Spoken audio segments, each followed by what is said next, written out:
안녕하세요. 범죄학 개론 3주차 첫 수업 시작합니다. 앞 시간에 이어서 합니다. 다섯 번째, 롬 브루소, 가루팔로, 페리.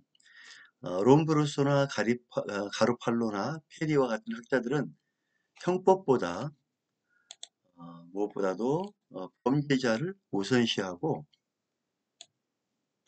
범죄자와 비범죄자는 근본적으로 다르다. 범죄자와 비범죄자는 근본적으로 다르다. 즉, 인간의 중점을 둔 그런 학자로 보시면 되겠죠. 이러한 차이점의 중요성을 강조하고 인간의 행위는 과학적으로 확인할 수 있는 방식으로 결정된다. 이렇게 가정을 하고 과학적 접근을 강조함으로써 범죄자 연구, 이 키포인트입니다. 범죄자에 대한 연구, 이 범죄자가 어떤 사람이냐, 이 범죄자에 대한 연구를 철저하게 했다. 그래서 롬브로소는 생리적 범죄 인사를 주장했죠. 그래서 범죄자에 대한 연구, 이 범죄자가 태어날 때부터 범죄자였느냐 아니었느냐, 이런 범죄자 연구에 중점을 둔 그런 학자다 이렇게 보시면 되고요. 고전학파, 고전학파는 자유의지를 가지고 있고 범죄는 자유의지를 남용하여 피해를 준 것이다 이렇게 이해하면 되는데요. 제가 여러분에게 꼭 강조하고 싶은 게 뭐냐면 이 범죄학과 형법학은 큰 차이가 없어요. 그러니까 형법의 어떤 흐름과 범죄학의 흐름은 같다. 또 형법에서 주장하는 고전주의, 이 실정주의 이런 차이와 범죄학에서 주장하는 고전학파와 실정학파는 다를 게 없습니다. 그 맥락이 같다. 특히 그 고전학파는 과거의 어떤 너가 한 행동에 대해서 책임을 져라. 너가 한 판단이기 때문에 책임을 져라 해서 어떤 자유의지, 그런 객관주의를 강조를 했고요. 어떤 도덕적인 관념에서 파악을 많이 했어요. 하지만 이런 고전학파가 끝나고 나면 실정주의가 옵니다. 실정주의는 실제로 어떤 우리 생활에 한 범죄자가 문제가 아니라 주변 환경, 이 사회가 범죄자를 만들었다. 이 범죄자는 사회 때문이다. 이게 실증주의거든요. 현대주의가 또 나타나는데 고전주의와 실정주의가 융합된 부분, 이 융합된 부분을 현대학파, 현대주의라고 합니다. 그래서 우리 고전학파와 고전주의, 실증학파와 실정주의는 형법이나 범죄학적으로 흐름 맥락이 같다 이렇게 보시면 돼요. 따라서 이 고전학파는 자유의지, 너가 스스로 판단했기 때문에 판단하고 범죄를 저질렀기 때문에 너에게 책임을 지우고 하는 그런 범죄를 어떻게 저질렀느냐, 객관주의적 관점에서 결정을 합니다. 그래서 어떤 범죄자에 대한 이런 부분에 초점을 두고 있죠. 고전학파는.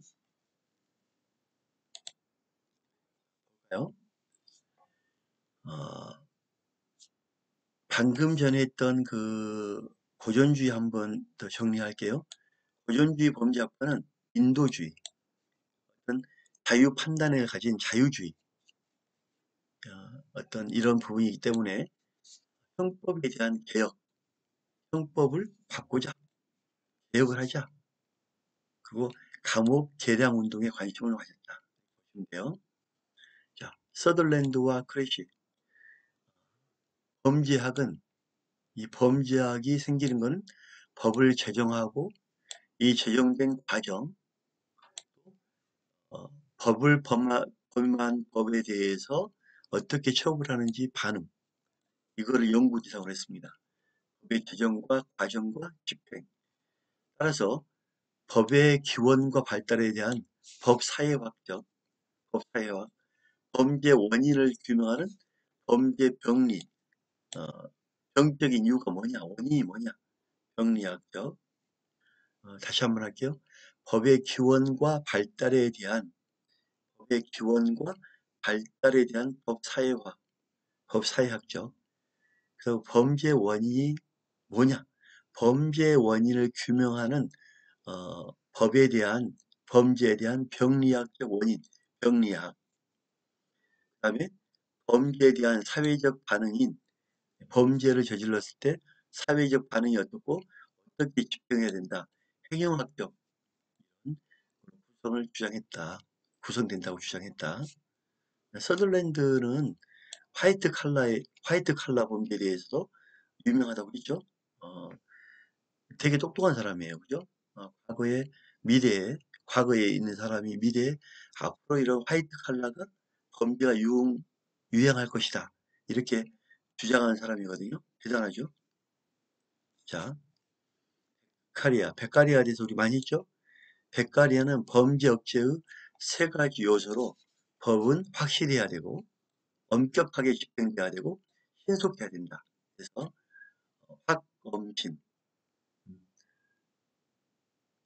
확엄신, 확실하고 엄격하고 신속해야 된다. 베카리아가 주장했습니다. 샬리에이가 주장한 어, 범죄인의 입장에서 바라본 범죄를 일으키는 필요 조건은 범죄인의 입장에서 바라본 범죄를 일으키는 필요 조건은 범죄의 동기가 있어야 되고 사회적 제재로부터 자유, 범행에 대한 기술이 있어야 되고 범행해야 할 기회가 있어야 된다.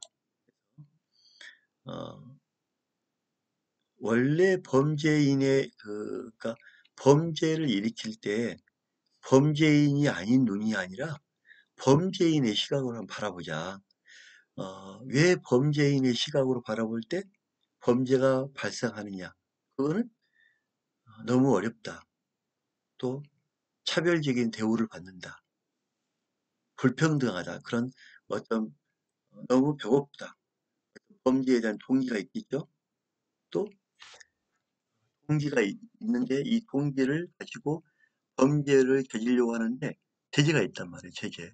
즉 가족으로부터, 학교로부터, 회사로부터, 동료로부터, 친구로부터 이런 제재가 있는 거죠. 근데 이런 제재가 없을 때 동기가 있고 범죄 사회적인 제재로부터 자유스러울 때 범죄인의 입장에서는 범죄를 저지를 수밖에 없다. 또 하나 범죄 절도에 대한 기술이 있단 말이에요. 소매치기 기술, 사기치는 기술, 그다음에 남에게 공갈하는 기술 이렇게 기술이 있어야 돼요. 또 하나 범행을 일으킬 수 있는 기회가 있어야 된다. 이런 여러 가지 기회가 있을 때 이렇게 그 범죄를 일으키는 조건이 된다. 이렇게 주장했죠. 페리는 특정한 자연적, 사회적 사정하에서 당연히 이 특정한 자연적, 사회적 상황이 되면 당연히 일정한 범죄가 발생하고 이 사회에는 범죄가 늘 발생할 수가 없다. 일정한 범죄의 종류나 수량은 최대한치가 있고 최소한치가 있다. 이 최대한과 최소한 사이에는 언제나 일정한 범죄가 존재한다 이렇게 보는 거죠. 그래서 범죄 포화 법칙. 범죄 포화 법칙이 뭐냐면 특정하게 포화된 상태면 범죄는 발생하기 마련인데 특정한 사회에 있어서 범죄 예방에 대한 조직, 예방을 한다든지 형사정책, 그 원인을 파헤쳐서 범죄가 나오지 않도록 하는 형사정책은 의미가 없다. 예방이나 정책은 의미가 없다.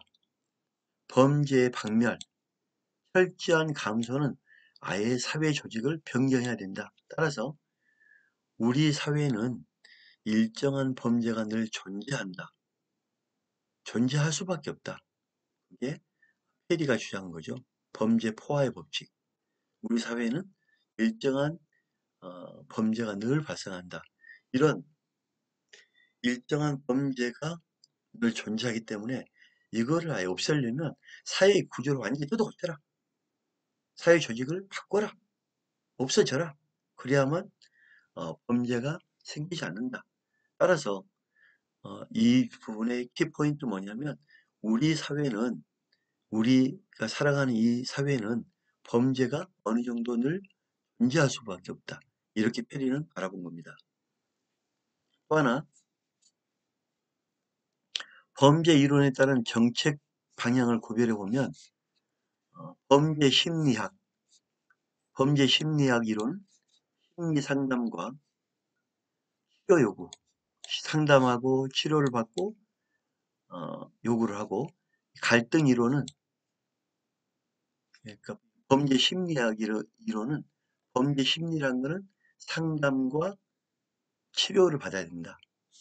상담을 하고 치료를 받아야만 그 범죄 심리에 대해서 이해하고 치료가 된다. 갈등 이론은 우리 사회에는 늘 불평등이 있죠. 이 사회가 지배와 피지배, 가진 자와 못 가진 자, 힘 있는 자와 힘 없는 자, 경제적 우위에 있는 사람과 우위에 있지 못한 사람, 이런 사람의 관계는 늘 갈등이 따른다. 그래서 이 사회 불평등 때문에 갈등이 나온다.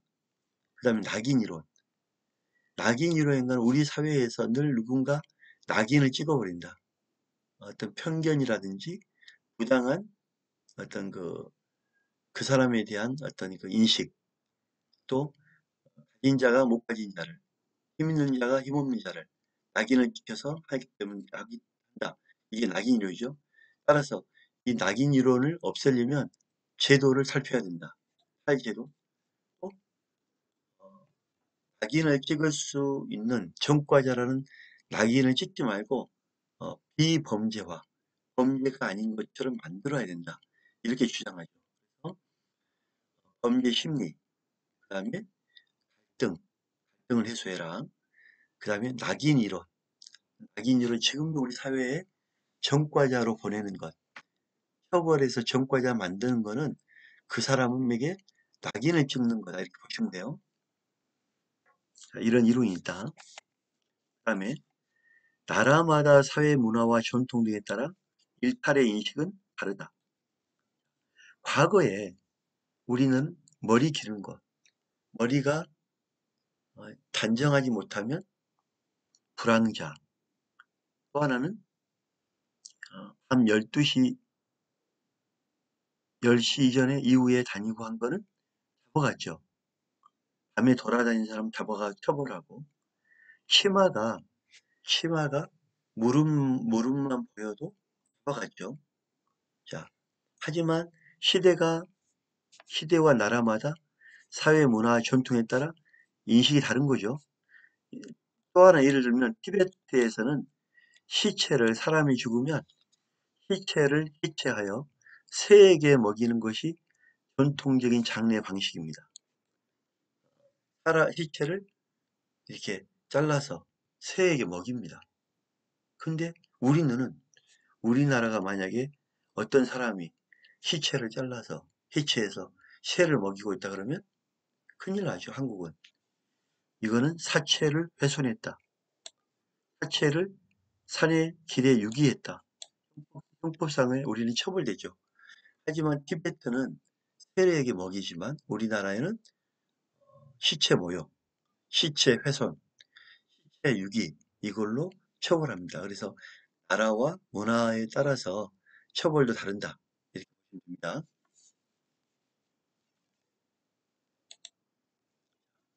또 하나 경제적 환경과 범죄와의 관계 보면 인플레이션이 발생하면 화폐가 너무 많기 때문에 화폐 가치가 하락하게 되죠.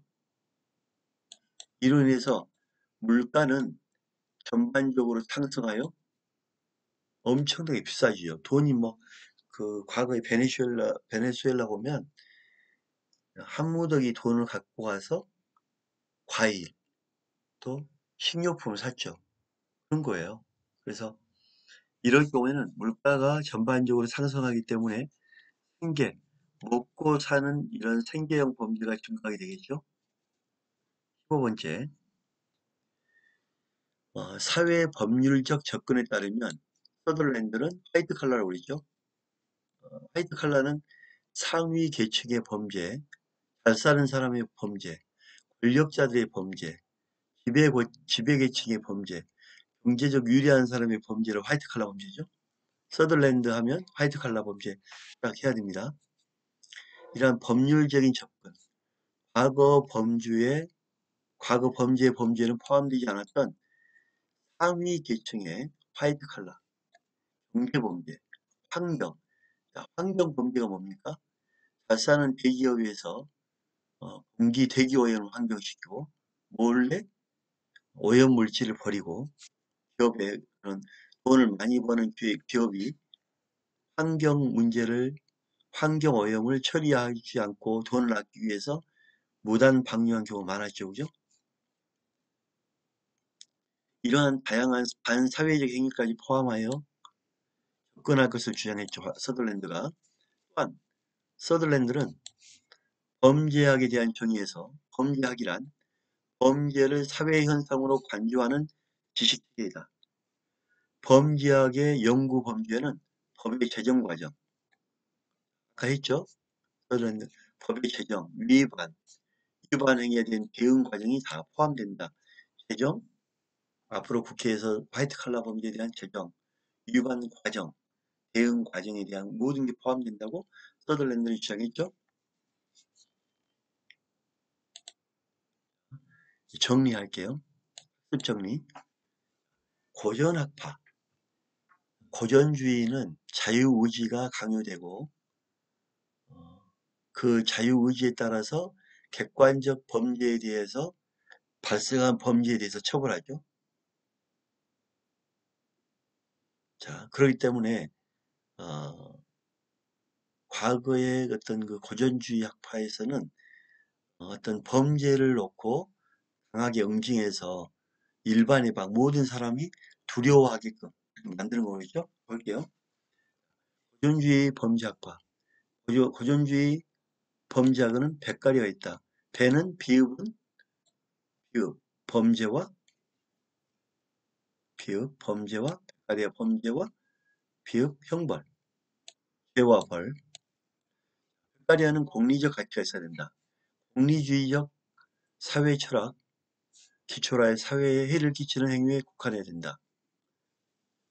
범죄와 형벌에 있어 국가가 개인을 처벌할 수 있는 근거는 오직 사회 계약이 있으며 법률을 창설하고 있는 권한은 국회에 만든 입법자에게 있으며 신분에 따른 차별적 형법 적용은 폐지돼야 된다. 오직 차별적으로 하지 말고 객관적으로 처벌해라. 벤담은 공리주의 학파죠. 계몽사상을 구체화하는 법률학자로서 최대 다수의 최대 행복이라는 공리주의 원리를前면에 두고 했고요. 범죄 없는 사회를 실현시키기 위해 형법 개정을 주장했습니다. 형벌의 목적은 오직 개선하고 격리하고 피해자 보호, 경제성에 있다.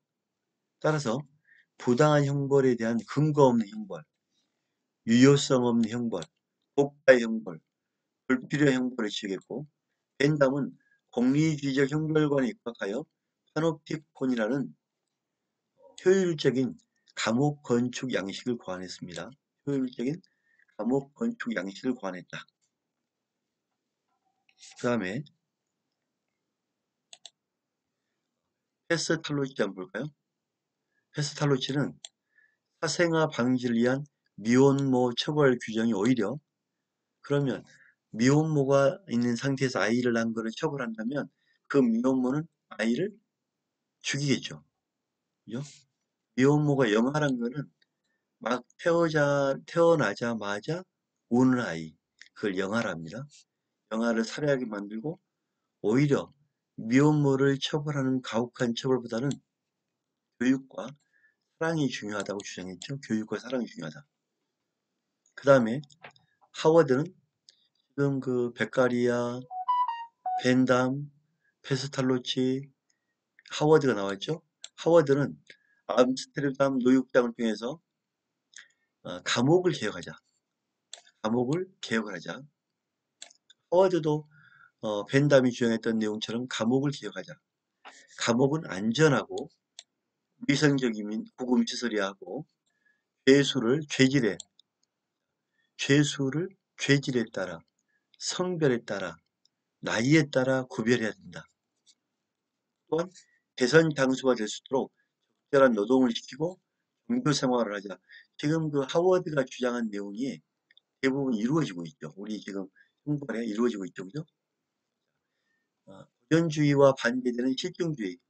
고전주의는 자유의지를 바라면 범죄인을 주장하면 범죄에 대한 것을 객관주의를 주장하면 실증주의를 주관주의 주장하고 고전주의가 어떤 그 범죄 사실에 대한 모든 사람이 형벌을 해서 모든 사람 두렵게 하는 일반 예방주의를 강조했다면 실증주의는 주관주의 또 특별한 사람을 개선하기 위해 목적을 둔 예방주의, 특별주의의 관점을 뒀죠. 그래서 고전주의와 실증주의는 약간 반대적인 경향이 있습니다.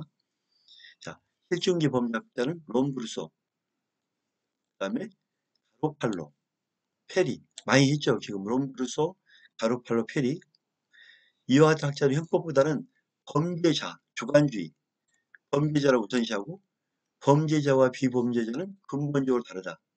이러한 차이점의 중요성을 강조하고 인간의 행위는 과학적으로 확인할 수 있는 방식으로 결정된다.